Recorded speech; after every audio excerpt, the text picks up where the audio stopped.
Hey, this week we're with George Eisenhart Sr. We're going to hear some good stories about his life and a lot of cool stuff about Junior.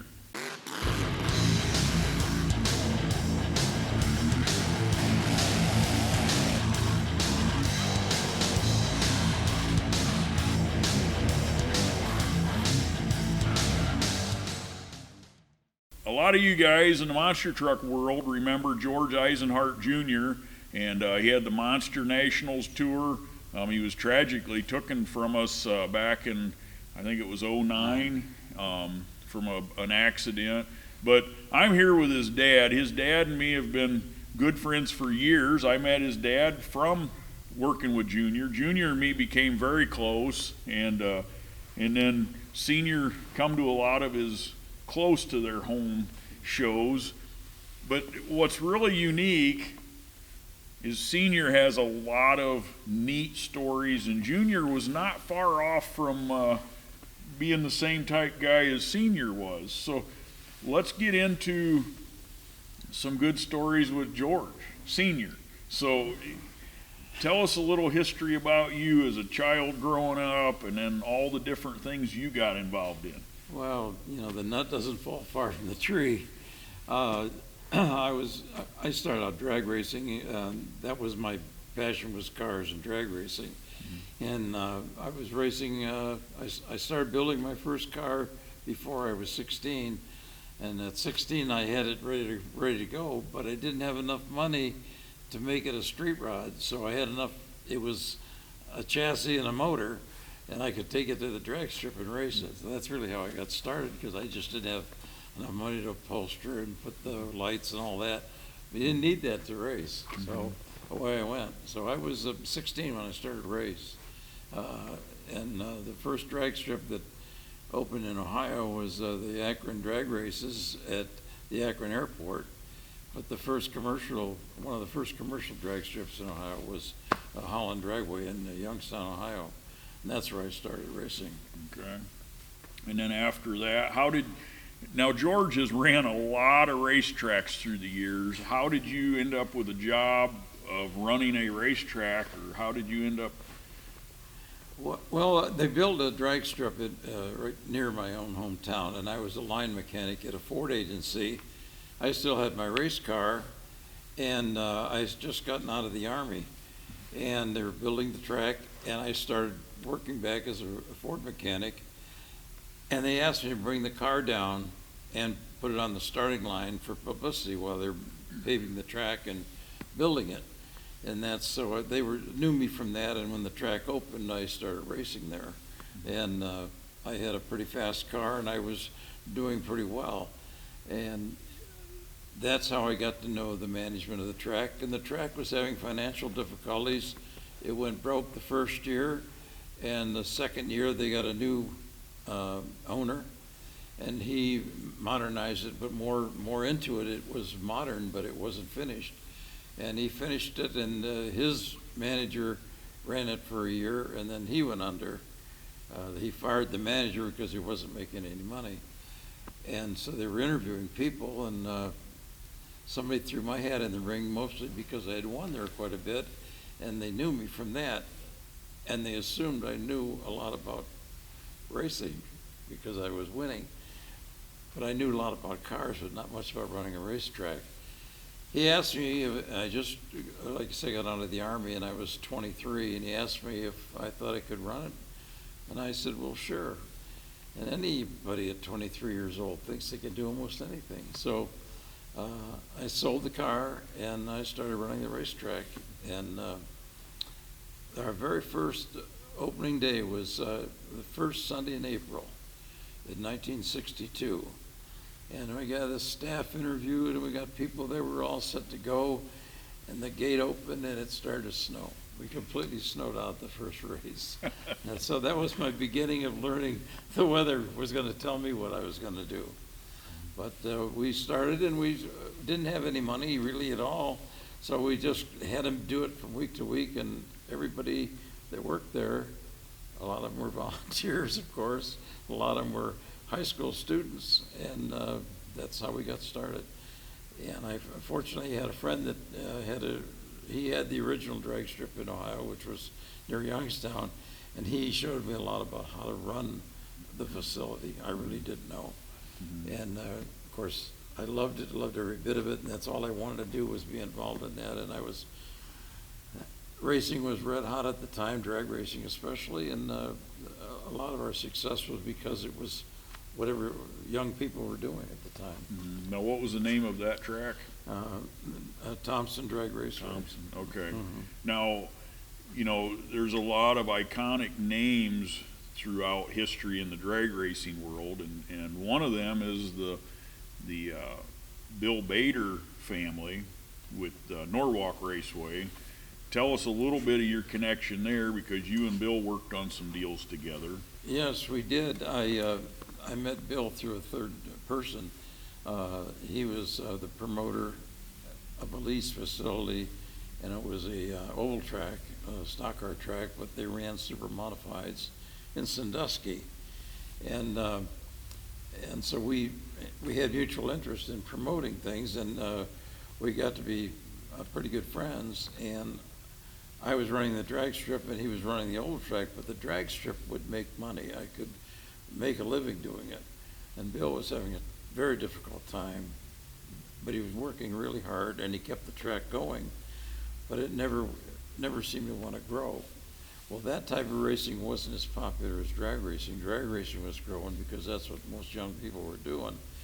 So Bill and I worked together and exchanged ideas, and it turned out that Bill got the chance to buy Norwalk drag strip, and I suggested to him he buy it because he would make some money, he could make a living. And he was actually at one point living in a hotel and standing on the corner in Sandusky with flyers, passing out flyers. I mean, that's how hard he would work to promote. And as it turned out, I ended up getting in the oval track business, and he helped me understand and learn how to do the rules and run an oval track. So I had ended up with 2 drag strips and 3 oval tracks. And Bill got out of the oval track business and stayed with the drag racing and became very successful. And he's a very good track operator and a very good promoter. And he did very well with that. You know, one thing about George is he has lived a full life. I mean, this guy has done a little bit of everything and worked with some big name people. Tell us a little bit about working with some of the big time drag racers. I mean, the names in the drag racing, you've pretty much ran with or worked with all of them. Yes, actually the first big name that I worked with was Don Garfield, and of course he was one of the very early cars to tour.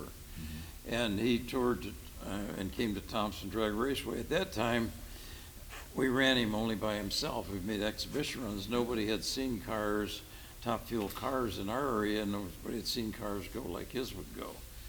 And the first time he came to Thompson, he lit up of course, they lit up their tires at that time and went the whole quarter mile smoking the tires.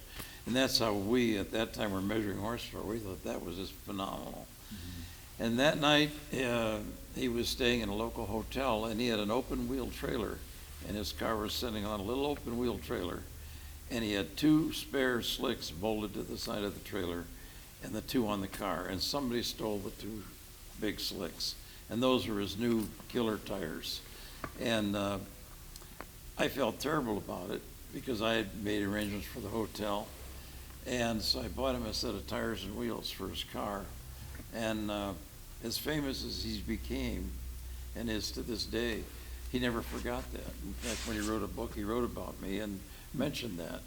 And just recently, I stopped into his museum in Florida, and he was the first car to turn 5-second elapsed time at Dragway 42. I had an AHRA national event, and he ran a 594, and I went down to his, I happened to have a photographer there that had a motorized camera, and it would take an image every 1 second.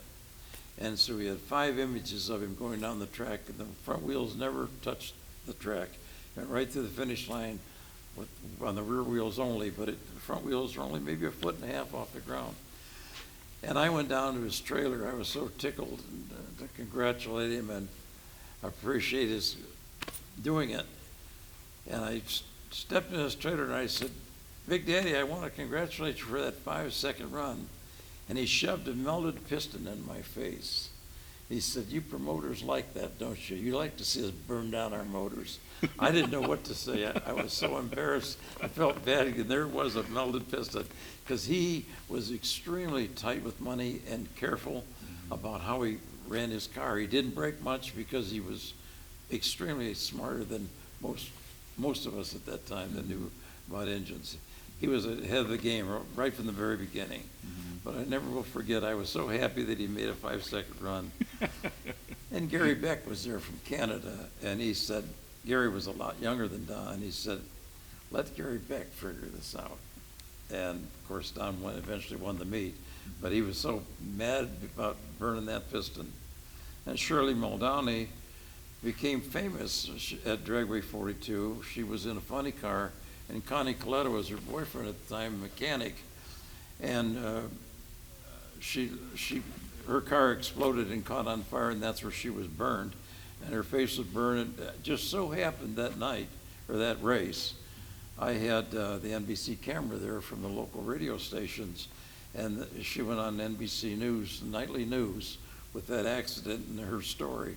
And her name became overnight an instant national figure. And that was one of your tracks. That was Dragway 42, and it was a race that I had, and just I had the cameras there not because of her, but because I'd been trying to get them there for a long time, and they were there for that event, and they got that whole event. But when her movie was done, called Heart Like a Wheel, they show her car exploding and burning, but they put an Orange County sign. It looks like it was done at Orange County Raceway in California, but it wasn't. It was at Dragway 42 in Okay. Ohio. See, there you go. I didn't know that. I never knew that all this time. But so, what's some of the other iconic things that happened with? Well, there's a lot of different things that went on that were rather amusing. We always paid the drivers, the pro drivers, cash, and we had a girl that would pay out the cash, and she would slide the receipt. It was like it had everybody's name on it, and they would have to sign it, that they got their money and what the amount was. But she would write it as she faced it, and she would just slide it through the window to them, and they would sign their name, but it'd be upside down. But we had their signature, and they got their money.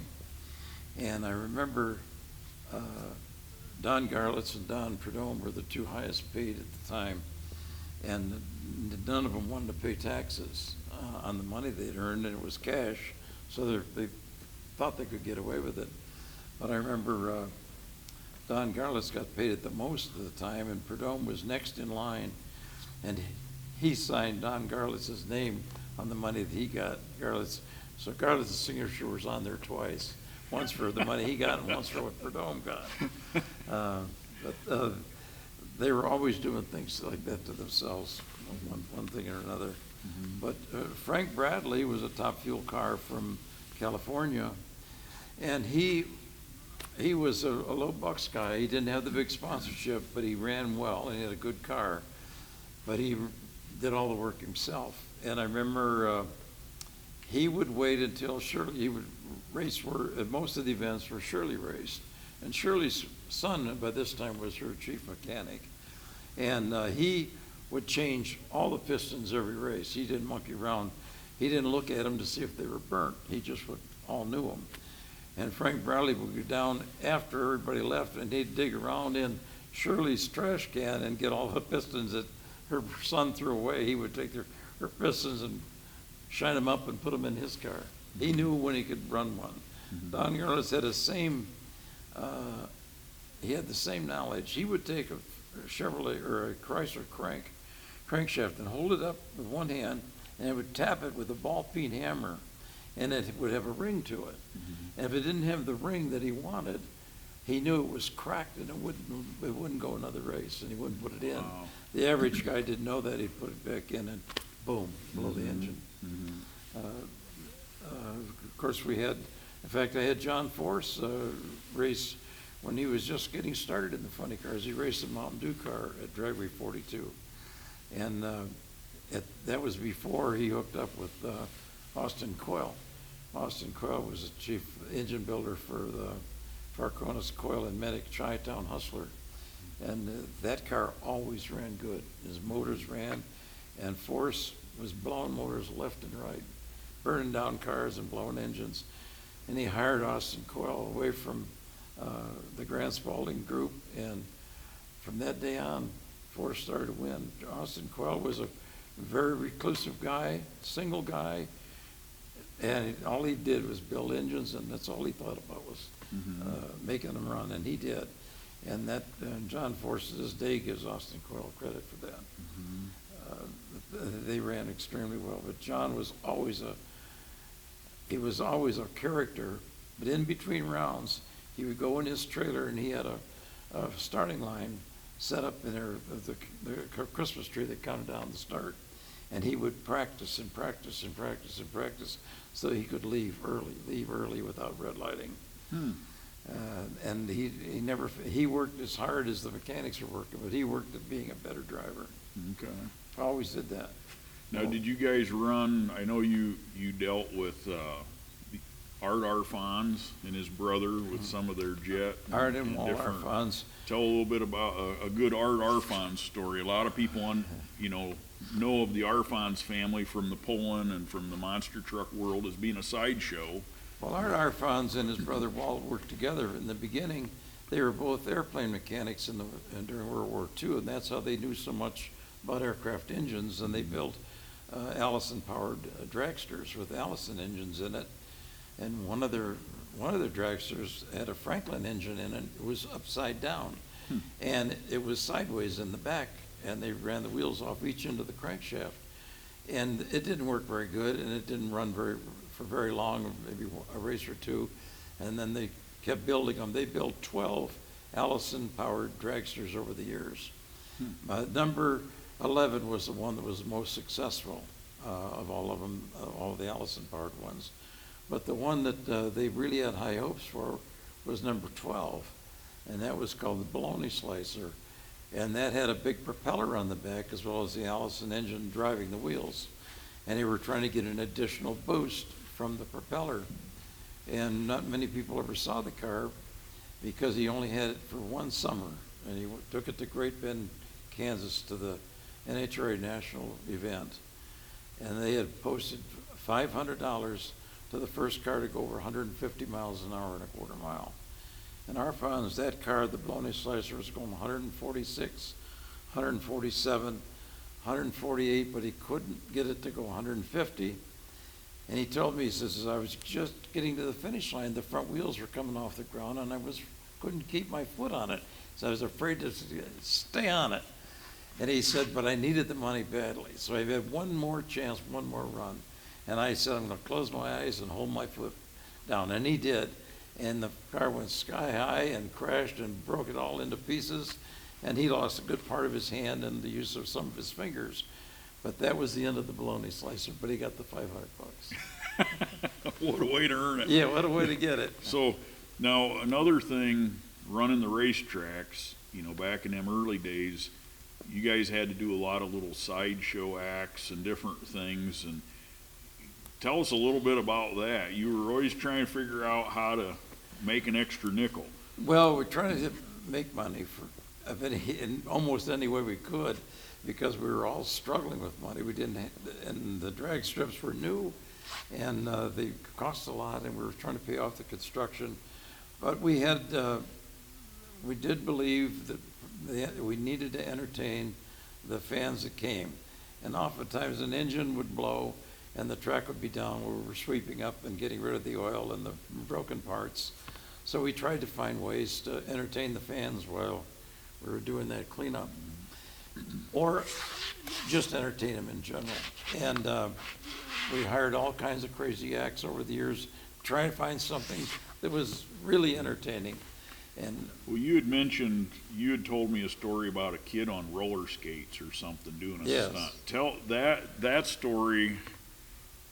That's a pretty wild story. Well, he was a legitimate speed skater and a legitimate athlete, and but he was going to college and he needed money, and we had at that time the movie had come out called Rollerball, and they were pulling people around an oval circular track with a motorcycle, and they were on roller skates, and then they would let them go, and then they would go around the track and hit each other and try to put a ball in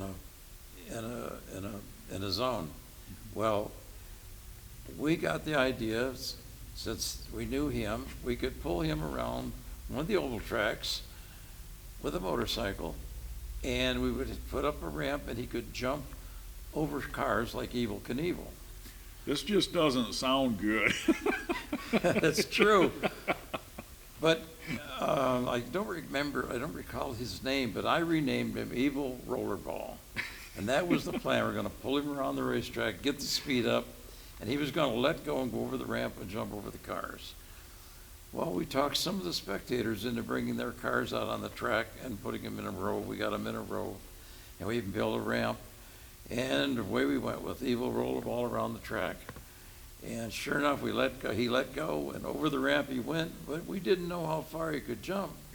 He couldn't jump quite as far as we had cars, and he landed on the last car, smashed the hood and broke the windshield, and tumbled off onto the racetrack on his head. And I wanted him to do it at another one of my tracks at the time, but he really didn't want to do anymore. But he was a legitimate speed skater. He could handle a lot of speed on skates, but not the jump part. It just doesn't even sound like it would end well. So some of your other promotions, you had a good story you told me a while back about goldfish. So tell your goldfish story, because this is another one of those, the sideshow thing, you guys kind of developed the sideshow thing that now everybody's used to. They go to entertainment and there's always some sort of a sideshow. But back in these days, those things really didn't exist. There was just downtime and it was boring. Well, and we were guessing on what might work, too. We didn't know. But as a kid, when I was a kid going to the county fair, I would watch adults throw ping pong balls into these little globes. And if they got the ping pong ball in the globe had a little fish in it, a little goldfish. And I tried it, and I never could win a goldfish. Well, I had the idea that instead of a contest to win them, I would just get these little globes and one goldfish and give it to all the kids under a certain age or at a certain age at the one speedway. So we did that. We advertised it, and sure enough, we got a good turnout, and we got all the little globes, and we filled them up with water at the faucet, and the fish come in a big, like clear plastic bag, and you could reach in there, you could scoop the fish out and put it in the globe and hand it to the child. And of course, they were tickled. And it wasn't long. We gave away, I think, 100, 150 fish in globes, and it wasn't long, and here come a mother with her fish in a globe, and he was upside down. He was dead. And she said, my fish died.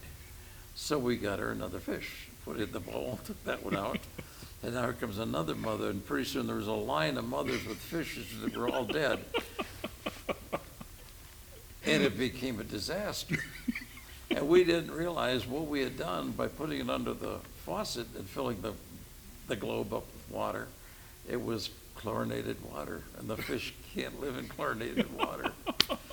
So we had to go another week and get more fish and promise the little kids they get a fish. And we got a fish, but boy, it was a disaster at the time. So, yeah. Oh, my. Hey, hit the like and subscribe button if you're liking this, and comment. Tell us who some of your favorite old school trucks were back in the day.